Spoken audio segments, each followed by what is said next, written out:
5280 Sports Network, Nate Lundy, Sean Drotar. It is time for our morning minute here on a Thursday. Still about 48 hours and some change away from the Broncos and the Rams for preseason game number 3. But a couple other notes first as we get you started in your day. The Colorado Avalanche, according to Mike Chambers and Terry Fry of the Denver Post, are down to a list of finalists. Sean, do you think within the next 24 to 36 hours that even if it's just a leaked story, that we're going to know who the new coach is? Oh, I think it's going to be leaked for sure. I don't think there's any way to keep a handle on that for very long. I don't know how the Avalanche would plan to maybe get that story out. But yeah, I think at some point, probably even today, we're going to find out that it's either Jared Bednar of the AHL or Kevin Dineen of the Chicago Blackhawks. Depends on which way they want to go. One is a little more of a professional level coach. The other would be more of a tutor. So it's depending on how the Avalanche want to get their young players and their young core motivated. We saw that the effort was inconsistent and lacking all last season. That's the first thing that's got to change with a new coach.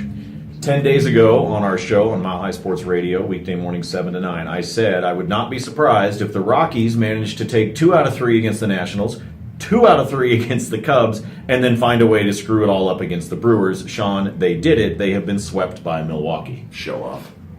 Well, I mean, I don't want to pull a muscle, patting myself on the back. Yes, you do. And believe me, I'm not happy that I was correct, but unfortunately, I've read this book before. I've seen what this team can do.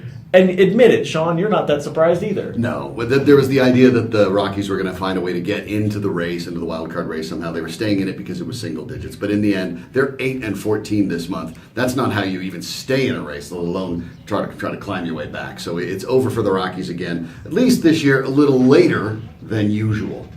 Yeah, later than usual on the calendar for sure. Finally, as we mentioned, we're 48 hours and some change away from the Broncos and the Rams.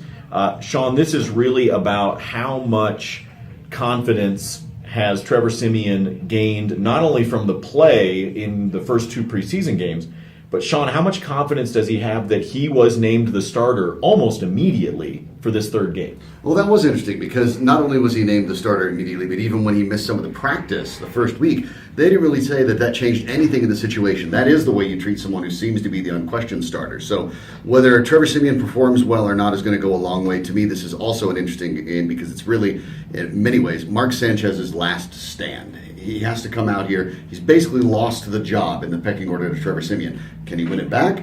Maybe. But Siemian might have to mess up. So for Mark Sanchez, if he's ever going to be a regular starter again in this league, that turnaround has to happen this Saturday. Hanging out at the studios, Mile High Sports Radio. That means where you can find us, as I said, weekday morning 7 to 9. This has been your 5280 Sports Network Morning Minute. Nate Lundy, Sean Drotar.